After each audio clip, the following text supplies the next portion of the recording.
जंगल का राजा शेर को कहा जाता है क्योंकि वो ताकतवर है, दिखने में रौबदार, उसकी दहाड़ में वो असर है कि सारा जंगल कांप जाता है। अक्सर जहाँ शेर अपनी फैमिली के साथ रहता है वहाँ कोई दूसरा जानवर तो क्या, परिंदा भी पर नहीं मारता। लेकिन जब बात करते हैं बाघ की, तो भले ही वो अकेला रहता हो लेकिन जंगल के सभी जानवरों पर वो भारी पड़ता है।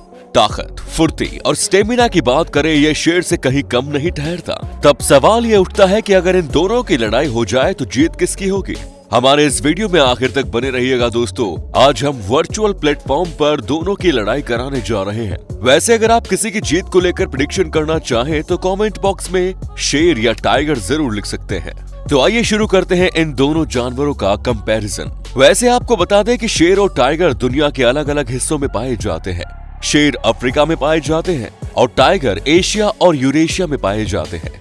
मगर हमारा हिंदुस्तान ही एक ऐसा देश है जहां शेर और टाइगर दोनों एक साथ पाए जाते हैं। गुजरात के गिर में आप शानदार शेरों को देख सकते हैं, तो रॉयल बंगाल टाइगर पूरी दुनिया में फेमस है। इसके अलावा मध्य प्रदेश और देश के दूसरे हिस्सों में भी बाघ पाए जाते हैं।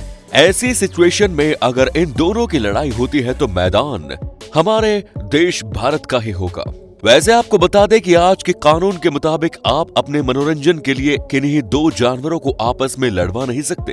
वैसे ये नियम बहुत अच्छा है, खास तौर से जानवरों के लिए, वरना इतिहास में इंसानों ने अपने मनोरंजन के लिए जानवरों को लड़वाकर उन्हें मौत की घाट उतार दिया। फिजिकल स्ट्रेंथ, शेर और टाइगर दोनों ही नॉन वेजिटेरियन एनिमल है। इनकी बॉडी में मसल्स ज्यादा होती है, चर्बी कम होती है।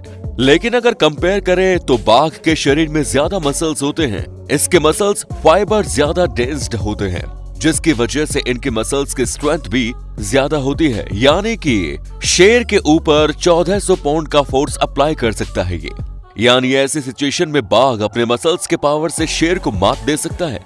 हालांकि शेर के शरीर में भी मसल्स पावर कम नहीं होती, लेकिन टाइगर के कंपैरिजन में शेर जरूर पीछे है। स्पीड और स्फूर्ति, एक बाघ के दौड़ने की सर्वाधिक रफ्तार 40 मील प्रति घंटा है, जबकि शेर अधिकतम 35 मील प्रति घंटे की रफ्तार से दौड़ सकता है। शेर जब किसी पर हमला करते हैं तो अपने पूरी ताकत और क्षमता का इस्तेमाल नहीं करते।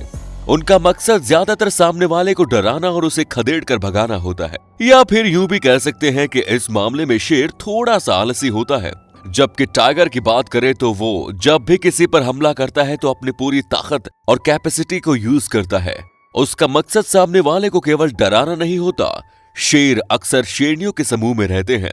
एक समूह में एक ही शेर होता है, साथ में उसकी कई सारी शेरनियां होती हैं। आपको बता दें कि इस मामले में उसका मिजाज वाकई में किसी राजा की तरह होता है। ये शेरनियां ही शेर के लिए शिकार करके लाती हैं और शेर आलसियों की तरह बैठा बैठा अपनी प्रजा पर शासन करता है।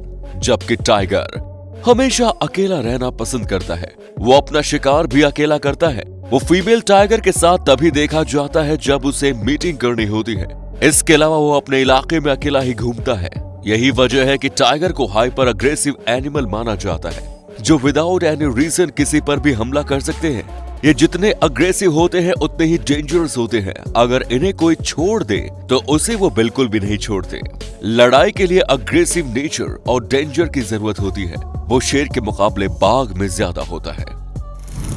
दूसरी खूबियां, क्या आप जानते हैं कि शेर के लिए पानी में तैरना, पेड़ पर चढ़ना कंफर्ट नहीं होता? जी हाँ, शेर अक्सर पानी में तैरने से बचते हैं। वो पानी से दूर ही रहते हैं। जबकि टाइगर की बात करें तो वो पानी में बहुत अच्छे से तैर लेते हैं और पेड़ पर आसानी से चढ़ जाते हैं। यानी अपने शिकार का पीछा वो पानी और पेड़ दोनों जगह कर लेते हैं। तो यहाँ पर तो बाघ का पलड़ा भारी है।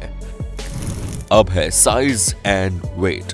जंगल का राजा शेर, इसे वैज्ञानिक अपनी भाषा में पैंथेरा लियो कहते हैं, जबकि बाघ को पैंथेरा टिग्रिस। एक एवरेज की बात करें तो शेर के शरीर की लंबाई लगभग 2.4 मीटर होती है। इसकी पूंछ की लंबाई 1 मीटर होती है। इस तरीके से टोटल लंबाई 3.5 मीटर कह सकते हैं। अब है किसका औसत वजन लगभग 190 किलो होता है, लेकिन इसके कंधों की ऊंचाई 1.2 मीटर होती है। लेकिन हम अगर बाघ यानी टाइगर की बात करें, बाघ की लंबाई भी लगभग 2.4 मीटर होती है, ऊंचाई लगभग 1.1 मीटर और वजन लगभग 220 किलो होता है। बाघ की पूंछ की लंबाई भी लगभग 1 मीटर होती है। इस हिसाब से देखा जाए तो शेर की ऊंचाई ज्यादा होती है, लेकिन बाघ का वजन ज्यादा होता है। लेकिन इन दोनों में बेस्ट स्पीशीज की बात करें तो अफ्रीका के शेर का वजन भी लगभग 180 से 220 किलो होता है, जबकि साइबेरियन टाइगर 320 किलो तक होते हैं। रॉयल बंगाल टाइगर का वजन भी लगभग 300 किलो तक हो सकता है। एक 6 फुट के इंसान के सामने शेर कुछ इस तरीके से नजर आता है, जबकि एक बाघ के सामने इंसान की हैसियत कुछ इस तरीके की है। यानी इस मामले में शेर बाघ से कुछ पीछे है। अब है नाखून और दांत।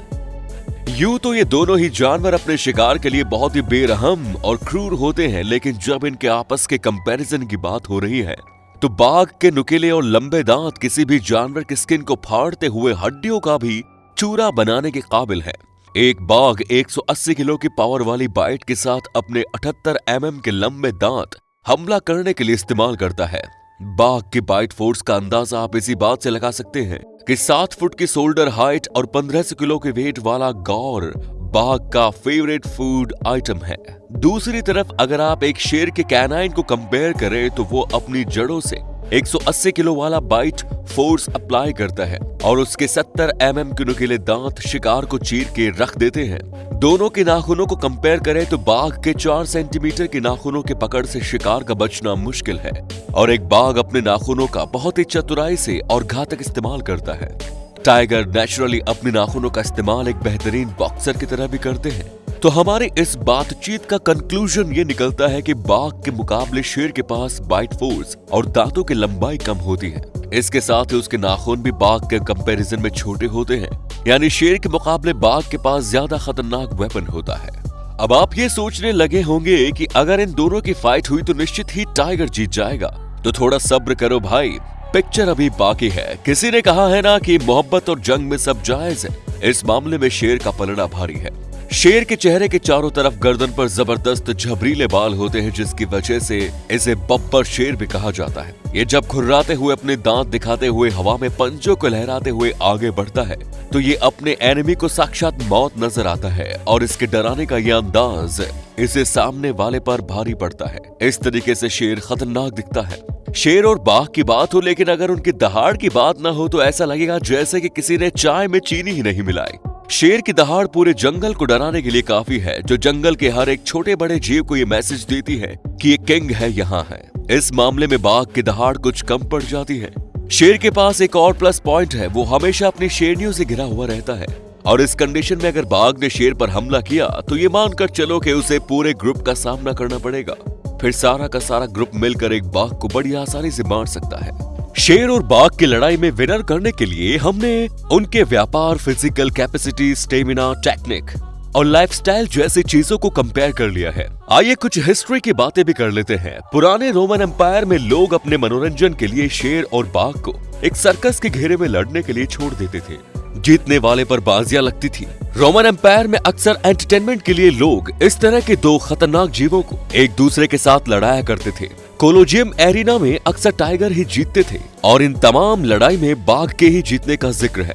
भारत में भी बड़ौदा के महाराजा गायकवाड़ के द्वारा शेर और बाघ की लड़ाई कराने का जिक्र है। इस लड़ाई में शिमला के एक आदमखोर बंगाल टाइगर के साथ एटलस दी बारबरी लायन के शेर का मुकाबला कराया गया था। इस लड़ाई के पहले दोनों को भूखा रखा गया था ताकि जब वो एक दूसरे से लड़ाई करें तो एक दूसरे के खून के प्यासे होकर लड़े। जब लड़ाई हुई तो फाइनली बाघ ने शेर को मार दिया। राजा ने शेर को बड़े सम्मान से दफनाया और बाघ को विनर का टाइटल दिया। इसके अलावा अंग्रेजी राजाओं के द्वारा भी शेर और बाघ की लड़ाई का जिक्र है, जिसमें भी अक्सर बाघ के जीतने का ही फैक्ट सामने आता है।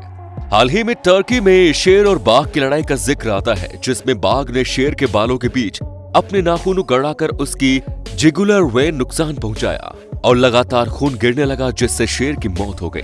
The last line of Asia national geography की एक ऐसी डॉक्यूमेंट्री है जो बाघ और शेर की लड़ाई के सामने बाघ को सपोर्ट करती है। इसके अलावा एनिमल को रेस्क्यू करने वाले एनिमल ट्रेनर्स का पॉइंट ऑफ व्यू भी बाघ के फेवर में ही है। अभी हम जिस बाघ की चर्चा कर रहे थे वो केवल रॉयल बंगाल टाइगर की बात थी। अगर हम टाइगर स्पीशीज में साइबेरियन टाइगर की बात करें तो वो तो पोलर बियर को भी धूल चटा देते हैं, मेरा मतलब है बर्फ चटा देते हैं। तो दोस्तों मुझे यकीन है कि अब आप लोगों ने अपना डिसीजन ले ही लिया होगा, उसे आप हमें कमेंट बॉक्स में जरूर बताएं। मिलेंगे नई वीडियो में, तब तक के लिए जय हिंद, जय भारत, वंदे मातरम।